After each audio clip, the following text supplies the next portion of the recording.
नाज़रीन अस्सलाम वालेकुम। अब तक डॉक्टर दानिश के साथ हाज़िर हूँ। अभी चंद दिनों से आपने बड़ी ज़ोर से ये गुफ्तगू सुनी होगी कि नेशनल डायलॉग होना चाहिए। मुल्क में एक बहुत ज़ोर से ये ख़बर आई है और ये ख़बर उसके बाद आई है जब वज़ीर आज़म ने एक इजलास में बहसियत वज़ीर आज़म अपनी और अपनी हुकूमत और अपनी काबीना की नाकामी, नातजर्बाकारी और नाअहलियत का, लोग उसको नाअहलियत कहते हैं, कुछ उसको नाकामी कहते हैं और कुछ लोग उसको नातजर्बाकारी कहते हैं। तो वज़ीर आज़म ने जिस दिन ऐलान किया 2.5 साल बाद, जब अपनी हुकूमत की अपनी और अपनी काबीना की नाकामी का, नातजर्बाकारी का और नाअहलियत का, उसके फ़ौरन बाद एक सियासी तौर पर एक माहौल बहुत तेज़ी से तब्दील हुआ और एक बहुत अहम जो है ख़बर सामने आई कि नेशनल डायलॉग होना चाहिए। अब सवाल ये पैदा होता है कि नेशनल डायलॉग अगर होना चाहिए तो किसके दरमियान होना चाहिए, कौन कौन लोग इसके स्टेक होल्डर होंगे और इसके क्या मकासद होंगे इस नेशनल डायलॉग के, और इस नेशनल डायलॉग का ज़मानती कौन होगा जो भी इसमें तय होगा। और तो अब दो व्यूज़ इसमें आ रहे हैं सामने, जो मैं नेशनल डायलॉग के हवाले से सामने रख देता हूँ। एक तो ये है कि क्या नेशनल डायलॉग के सिलसिले में, क्योंकि अपोजिशन का बहुत प्रेशर है, बहुत मोबिलाइजेशन है, तो क्या नेशनल डायलॉग की सूरत में हुकूमत, जो मौजूदा हुकूमत है, उसका ख़ात्मा हो जाएगा और नया इलेक्शन होगा साफ और शफाफ, और क्या उनकी एक डिमांड कि वोट को इज़्ज़त दो और इस्टेब्लिशमेंट का आपके जो सियासत में किरदार है वो ख़त्म हो जाएगा। एक तो ये सवाल उठ रहा है। दूसरा ये है कि कुछ लोग ये कह रहे हैं अपोजिशन के कि ये नेशनल डायलॉग इसलिए बात की जा रही है अब जब ये पता चल चुका है कि वज़ीर आज़म और वज़ीर आज़म की हुकूमत ने 2.5 साल के बाद अपनी हुकूमत की नाकामी, नाअहलियत और नातजर्बाकारी का जिक्र किया है। तो अब इनके पास तो वैसे भी 1.5 साल है, मैं 1.5 साल में ये हुकूमत क्या कर सकेगी। तो चुनांचे एक नेशनल डायलॉग के ज़रिए इस मौजूदा हुकूमत को रिलीफ दिया जाए ताकि वो अपना टेन्योर कंप्लीट कर सके। ये एक गुफ्तगू है जो हम आपके सामने रखेंगे। और दूसरा ये है कि बार बार वज़ीर आज़म और वज़रा कहते हैं हम NRO नहीं देंगे, NRO नहीं देंगे।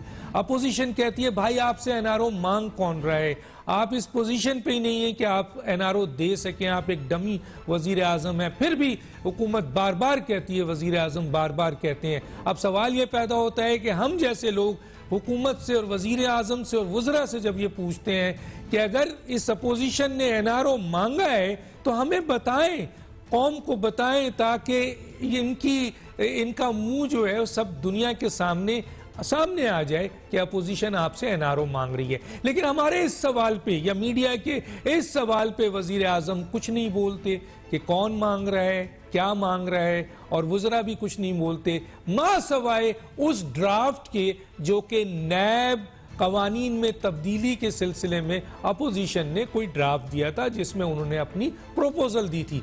अब अगर उसको NRO कहा जा रहा है तो ये बहुत बड़ी लोगों का ख्याल है कि ये कम अक्ली है। और अगर अपोजिशन ने NRO मांगा है तो फिर उसको वज़ीर आज़म या वज़रा को आवाम के सामने पेश करना चाहिए, क्योंकि स्टेटमेंट अगर आप दे रहे हैं और आप उसके डॉक्यूमेंट्स या प्रूफ नहीं दे सकेंगे तो आप खुद इस सिलसिले में हज़ीमत उठाएंगे। ये है। लेकिन आज एक बहुत अहम वीडियो जो है वो ऑन एयर हुई है, मैं उसको शेयर करना चाहता हूँ, क्योंकि एक बात ये बता देना चाहता हूँ कि हमारा एक इदारा है और वो अहम तरीन इदारा है जिससे पूरी कौम, पाकिस्तानी कौम उससे मोहब्बत करती है, पूरी कौम का इदारा है। उस इदारे को मुसलसल इस 2.5 साल में जिस तरीके से मुतनाज़ा बनाया गया है और जिस तरीके से इसको हज़ीमत उठानी पड़ रही है, जिस तरह इस इदारे को और इस इदारे के सरबराह को नुकसान पहुँचाया जा रहा है, आज इस वीडियो में देखिए कि फिर एक दफ़ा ये एक बहुत ही अहम सियासी लीडर क्या स्टेटमेंट दे रहे हैं। ज़रा हमें ये देखना पड़ेगा और फिर इसके ऊपर भी हम बात करेंगे। आइए देखते हैं वो वीडियो। फौज पूरी कौम की है, ये किसी पीटीआई हुकूमत की नहीं है। इसलिए जब मैं मशवरा देता हूं तो इमरान खान कहते हैं जो पापा बहुत गुस्से में है, कहते हैं पापा बहुत गुस्से में है। पापा किसको कहते हैं?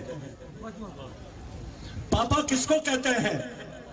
पापा कहते हैं वो आर्मी चीफ को कि पापा आज बड़े गुस्से में है कि जब लोग जलसे में बात करते हैं उनके बारे में, मैं कहता हूं पापा गुस्से में है, लेकिन वो तुम्हारी नालायकी पर गुस्से में है, तुम्हारी नाअहली पर गुस्से में है कि मैंने 900 दिन तुम्हें सपोर्ट किया, लेकिन नालायक 900 दिन तो बच्चा भी अपने पांव पे खड़े होकर दौड़ना शुरू कर देते हैं।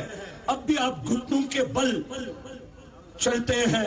पापा तुम्हारे ऊपर गुस्से पर है कि आपने अपने को भी तबाह किया और हमारी साख को भी नुकसान पहुंचाया।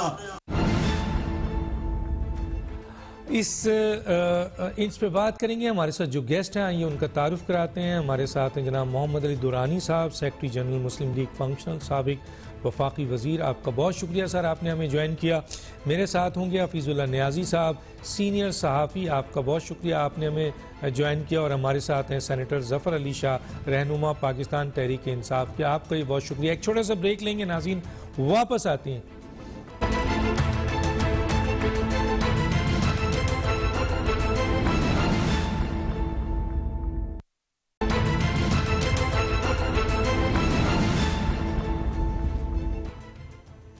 वेलकम बैक जी। मोहम्मद अली दुरानी साहब, आपसे बात शुरू करता हूँ। एक तो ये वीडियो के ऊपर जिस तरीके से एक बहुत अहम सियासतदान ने स्टेटमेंट दी है और उन्होंने मुल्क के वज़ीर आज़म के हवाले से और एक बहुत ही अहम तरीन इदारा जिसे इस 2-2.5 साल में बहुत मुतनाज़ा हुआ, उसके चीफ के बारे में ये स्टेटमेंट है। आप इसको कैसे देखते हैं, मैं ये भी पूछूंगा।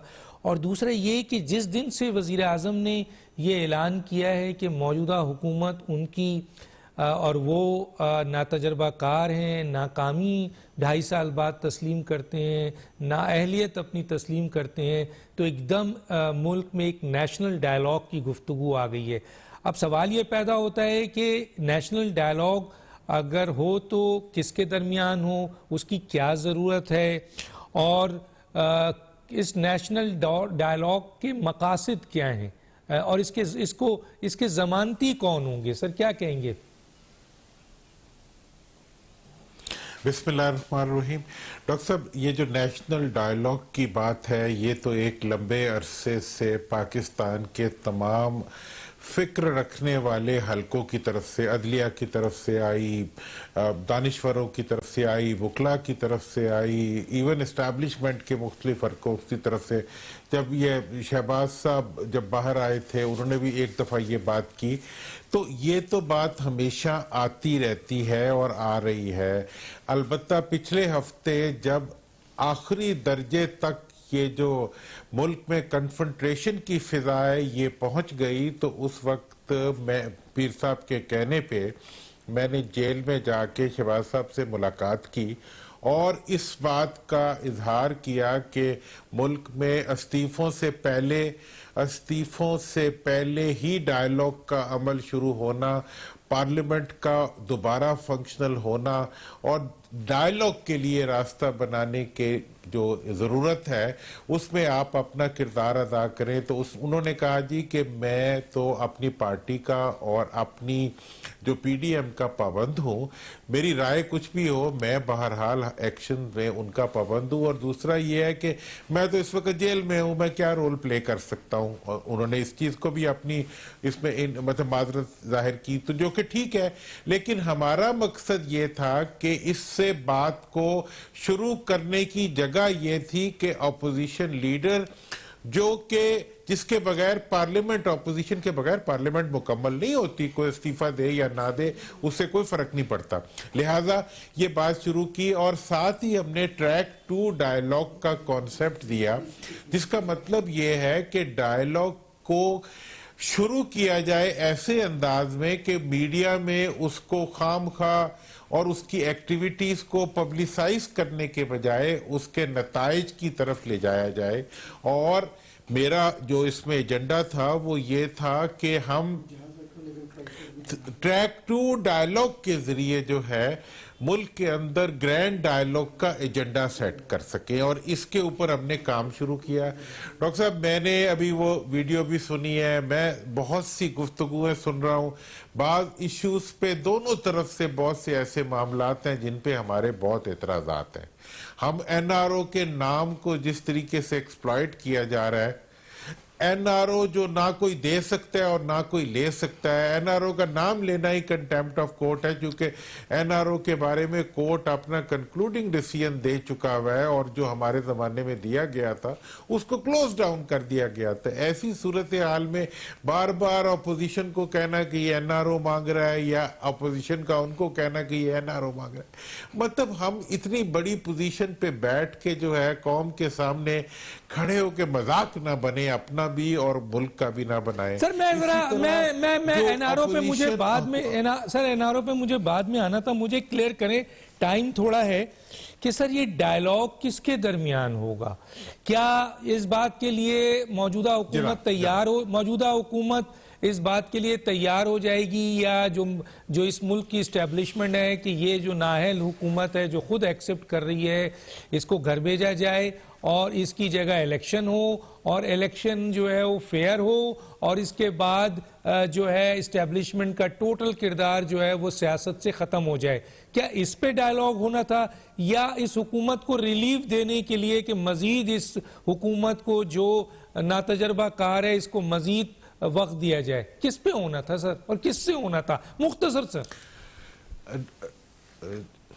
जी डॉक्टर साहब, बहुत आपने पर्टिनेंट क्वेश्चन किया। मेरी तो बड़ी डेफिनेट ओपिनियंस होती हैं। अगर ये डायलॉग का सिलसिला ना शुरू किया होता तो मैं बहुत डेफिनेट बातें करता, लेकिन अभी भी मैं चंद बातें बड़ी क्लैरिटी से करना चाहूँगा।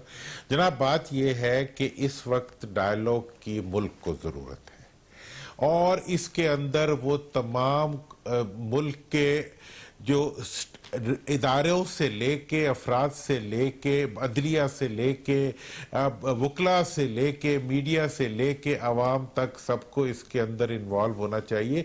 ये एक गैर मामूली सिचुएशन है। गैर मामूली सिचुएशन को आप हुकूमत के पॉइंट ऑफ व्यू से समझें तो हुकूमत की इस वक्त एक मुआशी बहरान चल रहा है, एक इंतजामी बहरान चल रहा है और एक सियासी बहरान चल रहा है, और सारे बहरान जो है उनके हल की जिम्मेदारी बुनियादी तौर पर हुकूमत पे जाती है, लेकिन हुकूमत खुद जो है कन्फ्रंटेशन का हिस्सा बनने की वजह से, और ये मैंने कहा कि अगर हुकूमत भी कहे मैंने बात नहीं करनी और अपोजिशन भी कहे मैंने बात नहीं करनी, फिर तो बात करना और जरूरी हो जाता है।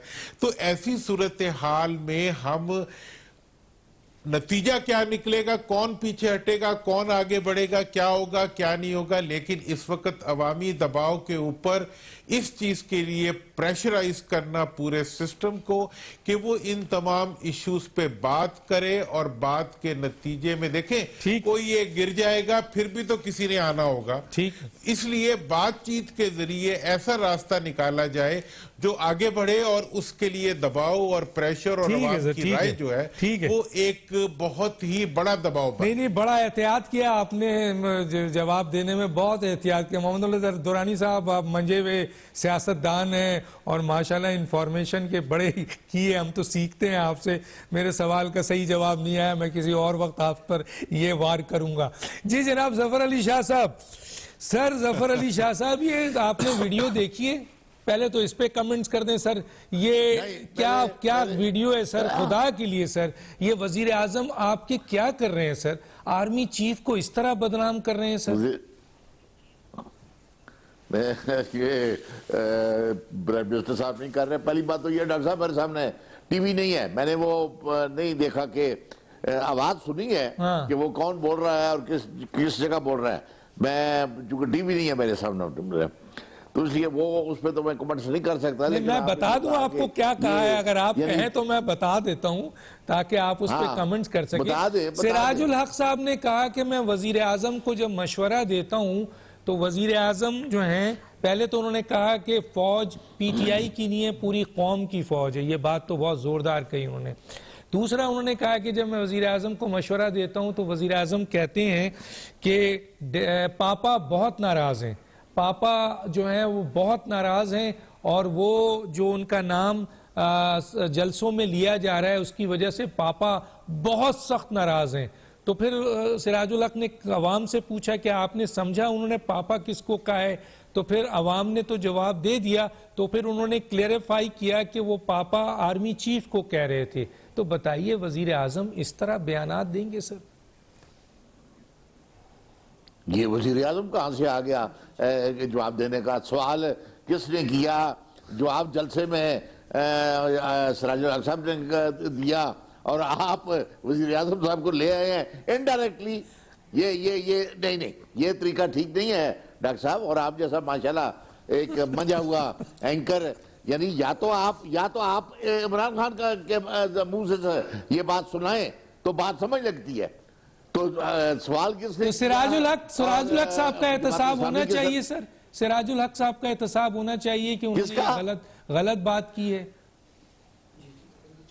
मैं कहता हूं कि कोई भी कोई गलत काम करे उसका एहतसाब तो होना चाहिए, वो चाहे आप हो या मैं हूं। तो करें सर वजीर आजम एहतसाब, वजीर आजम से आप गुजारिश करेंगे यहां से कि वजीर आजम इसकी वजाहत करें कि ये बात जो सिराजुल हक कह रहे हैं वो गलत कह रहे हैं, ऐसी कोई बात उन्होंने उनसे नहीं कही।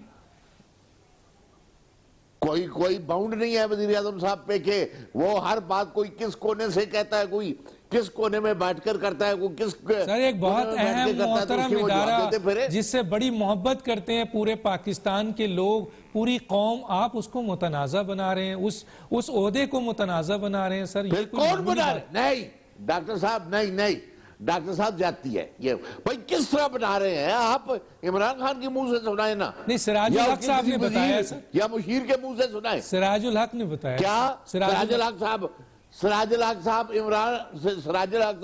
इमरान खान साहब के स्पोक्समैन नहीं है, वो एक अपोजिशन लीडर है। उन्होंने अपने एक अंदाज से बात की है, ठीक की होगी, ये वजाहत उनसे। ये तो कोई तरीका नहीं है कि इनडायरेक्टली बात कराकर आप मलबा सारा फेंक दें प्राइम मिनिस्टर साहब पर। लेकिन सर एक सवाल है जफर अली शाह साहब, एक सवाल है, चले थोड़ी देर के लिए मान लेते हैं आपकी बात थोड़ी देर के लिए मान लेते हैं, लेकिन सर अगर मेरी एक बात छोटी सी मान लें, अगर ऐसा हुआ है और ऐसी स्टेटमेंट दी गई है वजीर आजम की तरफ से, आर्मी चीफ को उन्होंने इस तरह मुखातिब किया है, तो उस पर आप क्या कहेंगे सर? अगर मैं बिल्कुल मैं मानने के लिए बात तैयार नहीं हूं, तो यानी मैं प्रिज्यूम करने के लिए तैयार नहीं। आपने कहा एक मिनट के लिए कि ये कोई सिराजुल हक साहब माशाल्लाह बड़े मंजे हुए सियासतदान है, आलिम दीन भी है, और मैं तो बहुत ही रिस्पेक्ट करता हूं उनकी। और उनकी एक अकेली गाड़ी जा रही है पोजीशन में, उनका अपना एक रोल है, उनको मैं कोई कंडेम नहीं करता। लेकिन ये तरीकाकार गलत है कि एक बात ने किसी ने तकरीर की अपने और उसका इनडायरेक्टली सारा मलबा उठाकर आप प्राइम मिनिस्टर साहब पर फेंक दे, ये कोई बात नहीं है। मैं नहीं समझता कि ये इमरान खान साहब ने की हो या इमरान खान साहब इस किस्म की कोई बात वो कर भी सकते हो। अच्छा सर ठीक है, मैं जरा न्याजी साहब से पूछ लेता हूँ। न्याजी साहब, दो चीजें, एक तो नेशनल डायलॉग की बात हो रही है, उस पर आपको पता है कि स्टेटमेंट क्या है। मैंने सवाल रखा था कि क्या ये नेशनल डायलॉग किसके दरमियान होगा और इसके मकासद क्या हैं, क्या हुकूमत को घर भेजा जाएगा या इसको रिलीफ दिया जा रहा है, और दूसरा ये जो सिराजुल हक साहब जैसा एक बहुत ही मोतबर लीडर इस किस्म की स्टेटमेंट दे रहा हो बड़े मजमे में, क्या कहेंगे सर?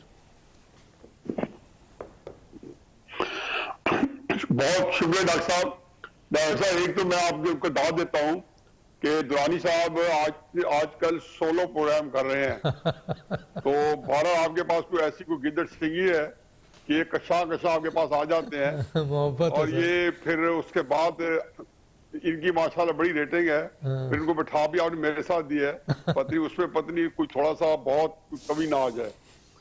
दूसरा भी दुरानी साहब के हवाले से है कि इन्होंने ये बताया नहीं, इनसे आपने पूछा नहीं कि पापा गुस्से में है भी सही या नहीं है, उसको छोड़ेंगे। इमरान खान साहब ने क्या कहा है, मेरा ख्याल है सराज साहब इमरान खान साहब की उस बात का हवाला दे रहे थे, शाह साहब के को उस बात का पता होगा जब उन्होंने कहा था कि फौज गुस्से में है।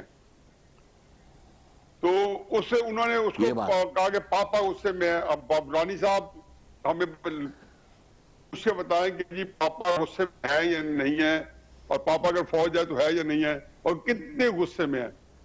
दूसरा ये है कि मुझे सिर्फ एक ये कहना है कि चूंकि इमरान खान साहब को अल्लाह ताला ने देखिए कितनी सहूलत है कि 18-20 दफा वो पहले भी पिछले 5-7-10 सालों में फौज को आड़े हाथों ले चुके हैं, बड़े मुगलजाना कलमात भी नवाजे हैं, इंडिया में बैठ के फौज को अंडरमाइन किया है, पाकिस्तान के कई सिक्योरिटी पैराडाइम की चीजों को अंडरमाइन किया है, इंग्लैंड में बैठ के किया, पाकिस्तान के अंदर तो उनका इशू नहीं था, और फिर कईयों का तो नाम ले लेके किया। तो मेरा ख्याल है कि इतनी गुंजाइश तो हम सबके पास होनी चाहिए कि इमरान खान साहब ने जो बार सेट की है क्रिटिसाइज करने की, वहां तो उतने तक तो ना जाए, लेकिन इतना जरूर कर दे कि कुछ ना कुछ बाकी लोगों को भी इजाजत होनी चाहिए। ये एक्सक्लूसिवनेस जो है इमरान खान साहब के पास, तो ये मुझे भाती नहीं है कि एक बंदे को खामखा आपने क्यों एक्सक्लूसिव दी हुई है, कोई कमजोरी है या नहीं है। तीसरी बात जो मैं इसी पैराए में कहता जाऊं कि एक बात तो अच्छी है ना, मैं जिंदगी में तस्वर नहीं कर सकता था कि जो हमारी जो सफर शुरू हुआ है 1951 से तकालीफ का, जिसमें इदारों ने सियासतदानों को और सियासी इदारों को अपने कब्जा इस्तबदाद में लेने के लिए जो है पूरा एक लाहेअमल प्लान किया और उसे अमल करा रहे। तो इसमें मैं कभी तस्वर नहीं कर सकता था कि हम इदारों को डिस्कस करें। तो जब भी कोई शोरश होती थी, कोई सियासी तहरीक चलती थी, PNA की चले या अयूब खान के खिलाफ चले, या इवन जो 57-58 के अंदर जो एक सियासी अनरेस्ट था, तो उसमें ये एक बंदा आ जाता है और वो चुप चुप करके सियासतदानों को जेलों में डाल देता है और ये कहता है कि इनका झगड़ा खत्म करने के मैं आ जाऊं, और उसका किरदार कभी जेर बहस नहीं लाया जाता। मशी पाकिस्तान चला गया, कागल में जो हमारा हाल हमारे साथ हुआ, सियाचिन चला गया, लेकिन हमने इसके किरदार को जेर बहस नहीं लाया।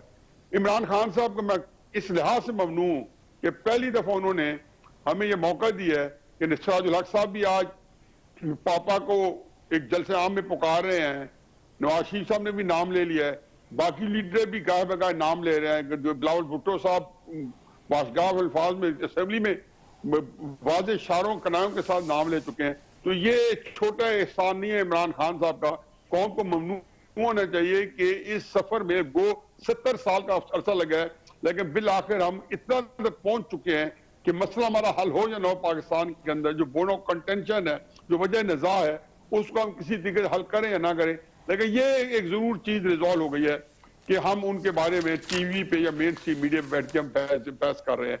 उन पे क्या बीत रही इदारों पे, इदारों के जो SOPs है अंडरमाइन हो रहे होंगे या नहीं हो रहे होंगे, लेकिन कम से कम थोड़ी सी रिलीफ मिली है, लोगों को डिस्कस करें। लेकिन असल आए आपके सवाल की तरफ, तो क्वेश्चन ये है कि नेशनल डायलॉग जो है जो साहब लेके उसको क्या आजकल कहते हैं वो फिरदौस आजकल कवान के चूरन बेच रहे हैं कि क्या है वो पंजीरी बेच रहे हैं नेशनल डायलॉग्स की। तो वो नेशनल डायलॉग जो है होने तो जरूर चाहिए, क्योंकि ये हकीकत है। मैं शुक्रगुजार ही हूँ कि अगर इन्होंने, क्योंकि दुरानी साहब बहरहाल एक बड़े मंजे हुए सियासतदान है, बहुत ही मैच्योर है, और ये पुख्ता तो उस वक्त ही हो गए थे, बुजुर्गी आ गई थी जब ये अभी नौजवान थे। अल्लाह ने इनको बला का दिमाग दिया है, बला का हौसला दिया है, बहुत ही एक मिठास दी है, और गुफ्तगू कर भी सकते हैं। लेकिन ये इसके अंदर जो चीजें हैं, कुछ चीजें उसको निकाल के और एक दफा बिठा दें इदारों के को और अपोजिशन को, क्योंकि इमरान खान साहब जो है वो एक जिसको कहना चाहिए कि अपोजिशन को इदारों में तनाव बढ़ा रहे हैं। मैं दुरानी साहब से बिल्कुल एग्री करता हूँ, लेकिन 2-3 चीजें ध्यान में रखें। मैं आपके प्रोग्राम में मेरा ख्याल है कि 2-3 महीनों से जब से ये कैंपेन चली अक्टूबर से, कहूँ कि तीनों जो फरीक अपोजिशन भी, हुकूमत भी और भी, ये तीन एक दूसरे के खिलाफ, हर फरीक हर दूसरे दो फरीकों के खिलाफ एक किसी न किसी तरीके से जो बामल है और बरसे पैकार है। इस वजह से उनका ख्याल, ये इमरान खान का ख्याल है कि अपोजिशन और दोनों अपोजिशन के पास तो तंग आमद बजांग आमद, और इदारे समझते हैं कि इमरान खान साहब को वो शुरू से ही ये समझ रहे थे कि उनकी लाइबिलिटी बन गई है। ये ठीक तरीके से उन्होंने दूर करना है, और ये समझते हैं कि इमरान खान को जो है एक साइड बिठाया जाए। अब आखिरी फिक्र मेरा ये है नेशनल डायलॉग के सिलसिले में कि ये हो आइन के ऊपर हो, आइन के लेटर स्पिरिट पे हो, और यकीन आने के अगर पाकिस्तान आर्मी ने जो मौजूदा क्यादत अगर ने कर दिया तो मैं इनको हकीकत बताता हूं कि हमारी जो आने वाली नस्ल है, जो हमारे बच्चे होंगे, वो उनको जब हम मिट्टी के साथ मिट्टी हो जाएंगे तो उनको खड़े होकर सलूट करेंगे कि पाकिस्तान को बहुत बड़ा एहसान कर गए कि कोई बंदा तो है कि जो इस मुल्क के अंदर आर्मी की और ताकत होते हुए जिनके पास और भी कई ऑप्शन थी क्रश करने की भी, वो ना सिर्फ ये डायलॉग करा गए बल्कि पूरा सिविलियन रूल जो है एस्टेब्लिश कर गए और अपना रोल आर्मी का जो है आइन के मुताबिक। ठीक है सर, बहुत शुक्रिया आपका। मैं टाइम कम हो गया, मैं अभी आगे बात करूंगा। नाज़रीन एक छोटा सा ब्रेक लेते हैं।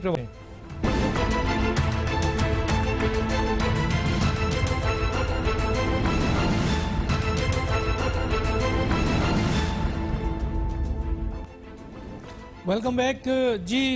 मोहम्मद दुरानी साहब, क्लियर कट सवाल आपके सामने लाता हूँ, क्लियर कट जवाब दे दीजिए कि क्या देखें ना, अपोजिशन तो कहती है कि जी ये एक डमी वज़ीर आज़म है तो उनसे तो कोई बात नहीं करनी, ना बिलावल कहते हैं नवाज शरीफ और मौलाना फजल रहमान, पूरी पीडीएम की क़यादत कहती है कि इनसे क्या बात की जाए कि ये डमी लोग हैं। तो sir definitely dialogue between opposition और इस मुल्क की अहम तरीन जो ताकत है, जो इस्टेब्लिशमेंट है, उसके दरमियान होगा। तो क्या सर ये जो क्या इसी तरीके से ये डायलॉग होना चाहिए? और फिर दूसरा इम्पॉर्टेंट पॉइंट कि क्या इस्टेब्लिशमेंट इस बात के लिए तैयार होगी कि इस मौजूदा हुकूमत को फारिग किया जाए, क्योंकि अपोजिशन इसके लिए तो तैयार ही नहीं है कि वो इसको किसी भी सूरत में बर्दाश्त करे, उसकी वजह मुल्क के हालात हैं। दूसरा ये है कि क्या अफवाज पाकिस्तान, इस इस्टेब्लिशमेंट इस बात के लिए भी तैयार हो जाएगी कि जिस तरह अभी हफीजुल्लाह नियाज़ी साहब ने कहा, और ये एक तारीखी वाक़या होगा कि आइन के रोल के ऊपर सब सेटल कर लें अपने आप को, सब के सब। क्या कहेंगे सर? 4 मिनट है सर आपके पास। सर देखें, बहुत मुनासिब। डॉक्टर साहब एक बात तो मैं थोड़ी सी ये क्लियर कर दूं कि NRO का नाम जो इस्तेमाल किया जा रहा है वो बहुत ही ज़्यादती है। दूसरा, एहतसाब का नाम जो है जिस तरीके से इस्तेमाल किया जा रहा है कि आप अंडर जो केसेस जो अंडर ट्रायल हैं उसके जो मुल्जिम हैं उनको आप मुजरिम और चोर कहते हैं, खा आप हुकूमत हो, खा आप हुक्मरान हो, कुछ भी हो, ये कहने का हक किसी के पास नहीं है। ये एक बुनियादी नुक्ता है जिसके ऊपर यकीनी तौर पर बहुत बड़ा सवाल उठता है। तीसरी बात जो है वो ये है कि डायलॉग जो है उसमें से हुकूमत को निकाल के किए जाए, हुकूमत के साथ किए जाएं, हुकूमत के अपोजिशन के साथ किए जाएं, अपोजिशन के बगैर किए जाएं। बात इस वक्त ये है कि इस्टेब्लिशमेंट को मुतनाज़िया बनाने के अंदर जितना हुकूमत का हाथ है उससे कम अपोजिशन का हाथ है मेरे ख्याल में, ठीक है ना जी।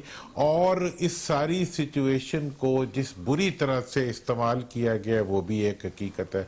अब ऐसी सिचुएशन के अंदर अगर डायलॉग की जहाँ तक बात है तो डायलॉग की हिमायत अदलिया ने की है, डायलॉग की हिमायत जो है वो फौज ने की है, डायलॉग की हिमायत जो है ज़िंदगी के हर शोबे ने की है। लेकिन मैं इस चीज़ का कायल नहीं हूँ कि हम डायलॉग शुरू करने से पहले किसी को एक्सक्लूड कर दें और किसी को एक्सट्रूड कर दें और किसी को इंट्रूड कर दें। मतलब अगर जजमेंट देने का अख्तियार प्राइम मिनिस्टर के पास भी नहीं है तो फिर मोहम्मद अली दुरानी के पास भी नहीं है, डॉक्टर दानिश के पास भी नहीं है कि कौन रहेगा और कौन नहीं रहेगा। इस सारी सूरत हाल को आगे बढ़ाने के लिए इस चीज की जरूरत है कि तमाम फैक्ट्स को बेस्ड एक एजेंडा सेट किया जाए जिसके 3 नुकात होने चाहिए। एक, फेयर एंड फ्री इलेक्शंस का यकीनी बनाना। दूसरा, आइन के मुताबिक मुल्क को चलाना। देखिए ये आइन के मुताबिक नहीं चल रहा है इस वक्त। और तीसरी बात यह है कि मुल्की इदारे जो हैं वो अपने अपने रोल के अंदर उनको महदूद करना और उसके साथ चलना। इन इश्यू, इस एजेंडे को डेवलप करने के लिए मैं समझता हूं कि बैकडोर और ट्रैक टू डिप्लोमेसी के जरिए एक एजेंडा सेटिंग हो सकती है और अब करनी पड़ेगी आपको मुल्क के लिए। आपने अपने लिए देखें, इस वक्त अगर अपोजिशन ये कहती है कि आप निकल जाओ हमने आना है, ये भी गलत है। और अगर हुकूमत कहती है कि आप करप्ट हैं और हम ठीक हैं तो ये भी गलत है। इस लिहाज से, और हुकूमत भी कहती है कि जी इस्टेब्लिशमेंट मेरे साथ है, और दूसरी तरफ ये भी कहते हैं कि इस्टेब्लिशमेंट के जरिए मेरा तख्ता उल्टाना चाहते हैं, ये इंतहाई गैर जिम्मेदाराना बातें हैं। और इसी तरह ऑपोजिशन जो बातें करती है, इवन अभी जो आपने हमारे इंतहाई काबिल एहतराम दोस्त की वो सुनाई वीडियो, मतलब मुझे थोड़ा सा वो सुन के अफसोस हुआ। देखिए, लैंग्वेज जो है और गुफ्तगू जो है उसको किस करीने और किस पैराहे में होना चाहिए, वो एक खुद सियासत का एक तकाजा है। मतलब आपने एक मुख्तलिफ मिसाल कायम की कि आपने अपने प्रोग्राम में लड़ाई झगड़े के ट्रेंड को ख़त्म करके लोगों को एक एक्सप्रेशन का मौका दिया। इससे आपकी इज्जत बढ़ी है, कम तो नहीं हुई है। हम खुद आना पसंद करते हैं कि भाई ठीक है, हमें अपना मौकफ रखना है, हमें कोई लड़ाने के लिए नहीं बैठा हुआ, हमें अपने अपने मौकफ के एक्सप्रेशन के लिए बैठा हुआ है। बैन ही इस वक्त सियासतदानों को मजाक उड़ाने और मजाक बनने और मजाक बनाने के बजाय जो रियल इश्यूज हैं, हाँ आप किसी को भी क्रिटिसाइज कर सकते हैं। मैंने अपनी गुफ्तगू में शायद ही कोई बंदा हो, आपको पता है कितनी शदीद हम क्रिटिसिज्म करते हैं, लेकिन उस क्रिटिसिज्म का ये मतलब नहीं है कि हम तौहीन, बाबा का लफ्ज जो है, मतलब आई एम सॉरी, ये कोई मुनासिब पैराहा नहीं था जिसमें ये सारी बात की गई। वो मेरे इंतहाई, आपको पता है, छोटे भाई। अच्छा सर, मैं टू द पॉइंट एक बहुत अहम सवाल करना चाहता हूं, टाइम कम है, टू द पॉइंट। देखिए सर, ये तो आप भी जानते हैं, पूरी दुनिया जानती है कि मौजूदा हुकूमत कुछ नहीं है सर, सामने इस्टेब्लिशमेंट है। ठीक है सर, जो इस्टेब्लिशमेंट फैसला करेगी हुकूमत मानेगी। और वजीर आजम खुद कहते हैं कि मैं और इस्टेब्लिशमेंट एक पेज पे हैं। तो सर सवाल ये पैदा होता है कि अब वो एक पार्टी है, दूसरी तरफ अपोजिशन है, अपोजिशन भी ये मानती है कि वो डमी है, उनसे क्या बात करना, असल ताकत, असल चीज इस्टेब्लिशमेंट है। तो सर इस्टेब्लिशमेंट और अपोजिशन बैठ जाए और जो फैसला करेंगे वो तो वजीर आजम को मानना ही पड़ेगा सर। तो क्या आप समझते नहीं कि ये दोनों कुव्वतें बैठें जो असल कुव्वत हैं, जो असल मसला हल कर सकती हैं? सर जी सर, जल्दी सर। इसमें इसका सबसे अच्छा जवाब जो है ना, वैसे तो वो हफीजुल्लाह न्याई साहब दे सकते हैं, लेकिन मैं भी दे सकता हूँ। हम दोनों उनको बहुत अच्छी तरह जानते हैं जिनको आप इंतहाई बेअख्तियार समझ रहे हैं, और जिस लेवल तक और किस हद तक वो किसी मकसद के लिए जा सकते हैं, वो एक इंतहाई खौफनाक पहलू है शख्सियत का। लिहाजा मैं ये समझता हूं कि इस वक्त किसी को अंडर एस्टिमेट नहीं करना चाहिए। ठीक है, इस वक्त ड्यू डिलिजेंस। ठीक है सर, टाइम मेरा कम है, वरना मैं आज के जरिए सर मेरे पास टाइम कम है आज सबके लिए। मैं जफर अली शाह साहब के पास भी आता हूं, उनके पास भी मुझे 3-4 मिनट देना है। जफर अली शाह साहब, दो जमहूरी कुव्वतों के दरमियान अगर महाज आराई हो, जो कि जमहूरी हक है, जमहूरियत में होता है, आप तो बहुत जमहूरियत पसंद आदमी हैं, तो इस्टेब्लिशमेंट का रोल क्या होना चाहिए? वो खामोश होना चाहिए सर, पीछे हटना चाहिए, किसी का साथ नहीं देना चाहिए? सॉरी डॉक्टर साहब, मैं ये भी बताता हूं, लेकिन मैं उससे पहले नहायत ही तहजीब के दायरे में मुहज़्ज़ब तरीके से दस्तबदस्ता आपके सामने एहतजाज करता हूं कि अगर इस तरह किसी एक शहरी को बुलाकर उसको टाइम देना, और वो बात भी जबकि वो कर रहा हो एक धड़े की, और हालांकि मैं ना उनका स्पोक्समैन हूं और ना मैं कोई उनका पाबंद हूं किसी बात करने का, लेकिन मैं वोटर तो हूं, वोटर तो मैं इमरान खान का हूं, और उसकी वजूहत अपनी होंगी। लेकिन अगर आप मुझे इस तरह टाइम देंगे डॉक्टर साहब, तो ये सामईन आपके जो हैं पूरे पाकिस्तान में, तो वो नुक्ता निगाह जो ये रखता हो दूसरी तरफ, वो तो जवाब सही नहीं दे सकेगा। तो इसलिए या तो आइंदा मेहरबानी करे बैलेंस रखे पूरा, या मुझे आप कह दें कि मैं ना आया करूं। नहीं सर बोले आपको सारा अगर आपको ये महसूस हुआ है, हालांकि माजी में मैं टाइम देता रहा हूं, आज जरा जल्दी में मोहम्मद अली दुरानी से कुछ ज्यादा हो गया, तो हफीजुल्लाह न्याजी साहब का टाइम मैं कट करके आपको दे देता हूं। आप बोलिए सर, बोलें, शाबाश, बोलिए सर। आप सवाल करें जरा। नहीं, मैंने ये कहा था कि दो जमहूरी अगर कुव्वतों के दरमियान महाजाराई है, तो उसमें एस्टेब्लिशमेंट का रोल सर क्या होना चाहिए? मैं अर्ज करूं डॉक्टर साहब, ना तो आप इतने कम इल्म हैं और भोले हैं, और अल्लाह की मेहरबानी से ना मैं इतना कम इल्म हूं और भोला हूं कि हमें ये ना पता हो कि हमारे मुल्क में इस्टेब्लिशमेंट किसे कहते हैं और उसका रोल क्या क्या है। हमारे मुल्क में बदकिस्मती यही है कि हमारा आइन कुछ बोलता है और हम पॉलिटिशियन कुछ बोलते हैं, अदारे कुछ बोलते हैं। यहाँ पे एक गड़बड़ मचा हुआ है। जहां तक दुरानी साहब की बात है और आपका सवाल था, जो बड़ा सवाल था वो ये है कि ग्रैंड जो है वो डायलॉग होना चाहिए। ये कोई बुरी बात नहीं है। मैं फिर दोबारा क्लियर कर दूं, मैं कोई पीटीआई का यहाँ पर आपके प्रोग्राम में स्पोक्समैन नहीं हूं, ना ये पीटीआई का मुझे पता है कि वो किस लाइन पे सोच रहे हैं। लेकिन मैं अपने आप को एक शहरी की हैसियत से, एक पीटीआई का सपोर्टर होने की हैसियत से, एक इमरान खान साहब का वोटर होने की हैसियत से मैं ये याद कर रहा हूं कि जिस जंक्चर पर इस वक्त हमारा मुल्क पहुंच चुका है, ग्रैंड डायलॉग की बिल्कुल जरूरत है। और आपका सवाल जो है बार बार हम तीनों को किया गया है कि वो कैसे हो, कौन हो और किसके दरमियान हो। बड़ी सीधी सी बात है डॉक्टर साहब कि उसमें वो ग्रैंड अलायंस के लिए कोई लंबे चौड़े जुलूस जलसे की जरूरत नहीं है। वो चूंकि लीडर ऑफ द हाउस और प्राइम मिनिस्टर और chief executive of the country Imran Khan साहब है, वो मीटिंग कन्वीन करें। और कन्वीन मीटिंग किसकी करें? उसमें number 1 joint chief of army staff, बड़ा मैं वाज़ेह बात कर रहा हूं, और उसमें सुप्रीम कोर्ट ऑफ पाकिस्तान के चीफ जस्टिस, उसमें leader of the house parliament में, और उसमें leader of the opposition parliament में, और उसमें अपर हाउस में सेनेट में लीडर ऑफ द हाउस और लीडर ऑफ द अपोजिशन और चेयरमैन और स्पीकर। ये बड़े बड़े हैं दिमाग, और बाकी जो रेलिवेंट रिप्रेजेंटेटिव लोग हैं अपने अपने मुख्तलिफ लेकिन भारी अदारों के।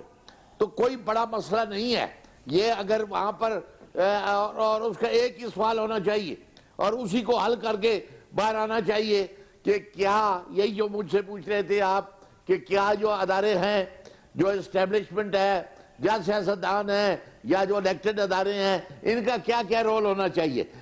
ये रोल बड़ा वाज़ेह तौर पर पाकिस्तान के कॉन्स्टिट्यूशन में लिखा हुआ है, लेकिन पाकिस्तान के कॉन्स्टिट्यूशन का तो सत्यानाश कर दिया गया है, वो एक अलग बात है। तो इसमें कोई हर्ज नहीं कि ग्रैंड डायलॉग जो होना चाहिए। ठीक है। अब आपको एतराज तो नहीं है सर? मैंने वो टाइम भी जो न्याजी साहब का तो वहां आपको दे दिया है, तो आइंदा हम और आपका ख्याल रखेंगे।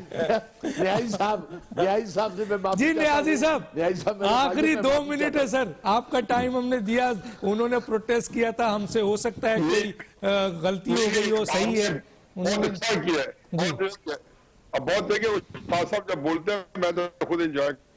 सर 2 मिनट है आपके पास, अब आप क्या बोलेंगे उनकी बात? डॉक्टर 2-3 मोटी मोटी बातें हैं। या मैं बस कि ये कॉन्सेप्ट उसको डिस्कस कर रहे हैं और उसकी जो बेहतरीन इसका उस एंगल से भी कभी एनालिसिस जो मोहम्मद दुरानी साहब से करवा ले। इसके अंदर एक जो किरदार है वो इमरान खान का। इमरान खान का किरदार कोई आम जो मारूफ किरदार नहीं होते जो कि हैंडल करना आसान होता है। बस एक मफरूजा ले लें कि जो कहा गया कि अपोजिशन आपकी तरफ से या पता किसी की तरफ से अपोजिशन बैठ जाए और इधर बैठ जाए, आर्मी चीफ बैठ जाए या जो स्टेक होल्डर्स है, यकीन जाने कि इमरान खान साहब जो है वो इमरान खान साहब इंतहाई खतरनाक होगा। इमरान खान अगर शहीद जमहूरियत बन गया, अगर उसको उसने कॉर्नर किया, पाकिस्तान में उसकी भी बहुत बड़ी फॉलोइंग है और इमरान खान को साहब को पता है कि उस फॉलोइंग को किस तरीके से उनको गिरफ्त पे किया जा सकता है या इश्तिहार दिलाया जा सकता है या अपने मुताबिक ढाला जा सकता है। दूसरा ये चाहता है कि जी इमरान खान साहब को इनकॉर्पोरेट किया जाए। इमरान खान साहब को ये पता है कि मुझे इनकॉर्पोरेट करेंगे तो यही मौका। ये मैं हमेशा कहता हूं कि भुट्टो साहब की जहानत इनमें नहीं है, भुट्टो साहब की फतानत इनमें नहीं है, भुट्टो साहब की तरह ये जीरक नहीं है। लेकिन ये जो जिसको कहना चाहिए कि इस जो होता है कि एक खतरे को भांपना या वो अपनी सर्वाइवल की जंग लड़ना, ये भुट्टो से गोल्डमेट कॉन्फ्रेंस हुई थी जिसे मुजीब को बुला लिया गया था रोल पे, शाह साहब बताएंगे, तो भुट्टो साहब ने कहा था मैं नहीं दाखिल होता इसमें अंदर जाता। और हर वो चीज जिसमें डायलॉग हो के मछली पाकिस्तान को इकट्ठा रखा जा सकता था। ठीक। मैं दुरानी साहब भी चूंकि उस वक्त तो बहुत छोटे होंगे, लेकिन कम से कम वो उनको सारी चीजों का इल्म है कि ये पढ़े लिखे लोग हैं सारे। ठीक है। तो वहां पे भी उन्होंने हर वक्त उस मछली पाकिस्तान लहदा हो गया, भुट्टो साहब उसके अंदर उनका रोल इतना था कि वो डायलॉग नहीं होने देते थे। ठीक है। इमरान खान साहब डायलॉग होने भी नहीं देंगे। ठीक है सर। इसके लिए भी बेहतरीन दिमाग इस्तेमाल करना पड़ेगा। ठीक है सर। और इस्तेमाल ये अगर कुछ डायलॉग करना चाहता है, लेकिन मुझे आखिरी बात यह कि मुझे लगता ही है कि कोई डायलॉग के लिए सीरियस नहीं है दुरानी साहब के अलावा या मेरे अलावा या शाह साहब के अलावा कोई सीरियस नहीं है। ठीक है सर, वक्त खत्म हुआ चाहता है, वक्त तीनों फरीक एक दूसरे को शेर पार करने के। ठीक है सर, तीनों मेहमानों का बहुत शुक्रिया। डॉक्टर दानिश को याद दीजिए। अल्लाह हाफिज।